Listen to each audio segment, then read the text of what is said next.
of the unity of the witness arising in this time to say, we are in knowledge going to transform this, because now we know the war, we know that story, we know it in a way that we can transform it. And that leads me precisely then to this arena of vision and imagination. And just as witnessing isn't that clack, clack, clack, clack, clack of the machine, vision and imagination are real.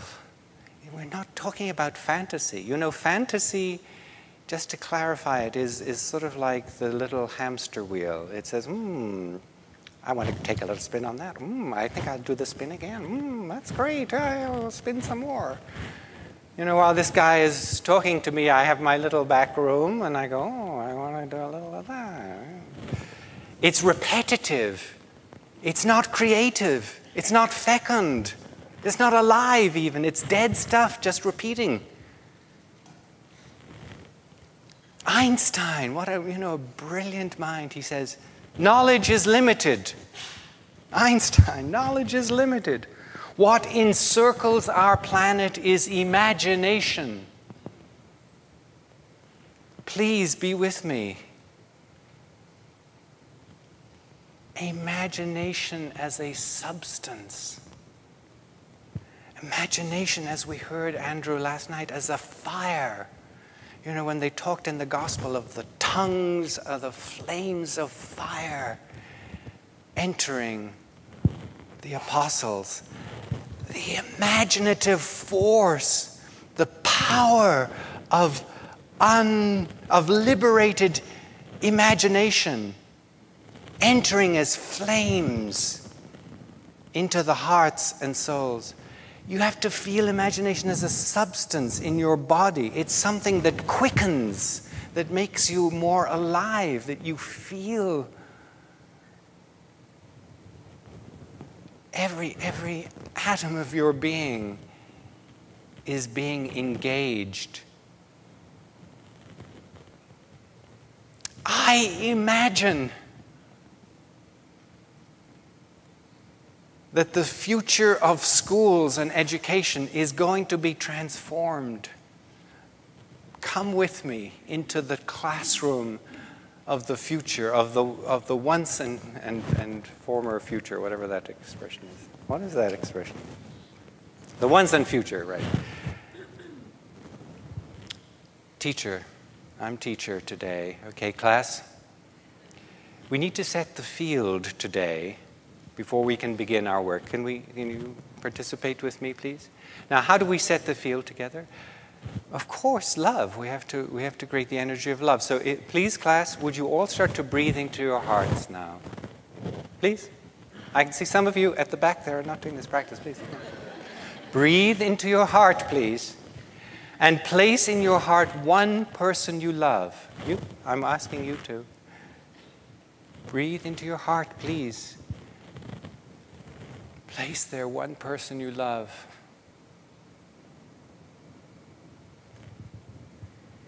I would remind you, Johnny at the back, since you're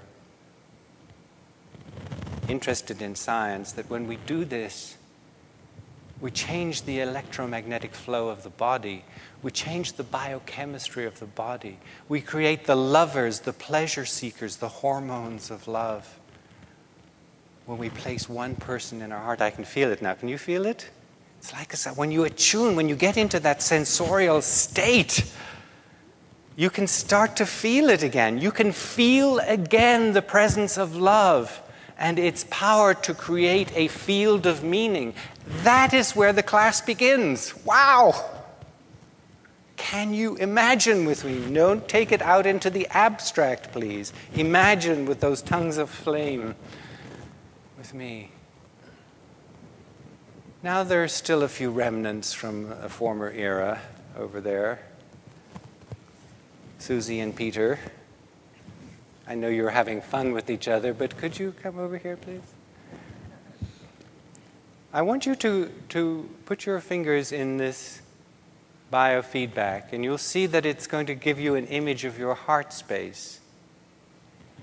And when your heart space is really coherent, you can come back into the love field of the classroom. How about that? And you'll be bringing more of that coherent heart energy back into the classroom. Now, some of you are saying, my God, where is the punishment gone? Where's detention gone? You know, I had a fight. One of my kids went to Marin Catholic School. See the zigzag coming here? He didn't come to school one day with his proper clothes for the service, he was supposed to do that. He called me, panicked, said, Dad, you know, I'm supposed to have the jacket and tie for Mass today. I said, well, I'm halfway to Berkeley, Brendan, for God's sake. So I, drove back, got the gear, rushed to the school, got in there, and I thought we'd done well. It was about 10 minutes before the service. He could change. He could go into the church with this regalia. About a week later, he was sort of sneaky about it, but something gave me a clue. I said, weren't you late today or something? He said, yeah, I had detention. I said, what did you get detention for? He said, I didn't arrive in school in the suit. I said, oh, for God's sake. I called the dean. I said, Dean, do you know what our family did to get our son into the church, which is the whole idea that it's sacred ground and he's going in looking good? He said, well, he had to get a detention because that's the rule. I said, it's the rule? Even if, somebody makes an effort like this? He said, it's the rule. I said, okay, Dean. I said, we don't need you then, do we? If the rule, regulates the school, you're not needed to interpret the rule. The rule is always there. There was a deathly silence on the phone. And we both put the phones down. Or maybe I did first, I don't know. And I said to Brendan afterwards, I said, oh God, I hope I haven't made it worse for you. But where has it gone? In that vision, in that imagination? That's a little thing, detention, isn't it? Look, imagine with me now the prisons. Walk into the prison of the future with me. Houses of healing. Places that understand modern science. How the amygdala becomes traumatized if you're going to be raped, if you're going to have dreadful things done to you that are done in prisons. That there is a transformation. How can we help you?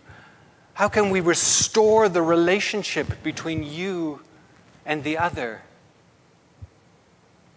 This restorative justice is a model for the future. There's a story in Native American circles where there's sometimes used the restorative justice model. And it's a story that was told to me by a Native American lawyer in New Mexico, where I now live. She said, there's this case of a grandmother, and two adolescent kids came in to her house and smashed it up. They didn't realize that she was there and that in fear she had hidden behind the curtain. And as they broke up her house, she was there in hiding. And as they left, she was able to see who was responsible. So when they convened the tribal court, grandmother, the whole circle of the community is there. The neighbors, the uncles, the aunts, the whole circle of the community. And she doesn't start with the boys. She starts over here and she says, Uncle, were you looking out for these boys? Were you taking them on fishing trips? Did you have a good and strong relationship with them?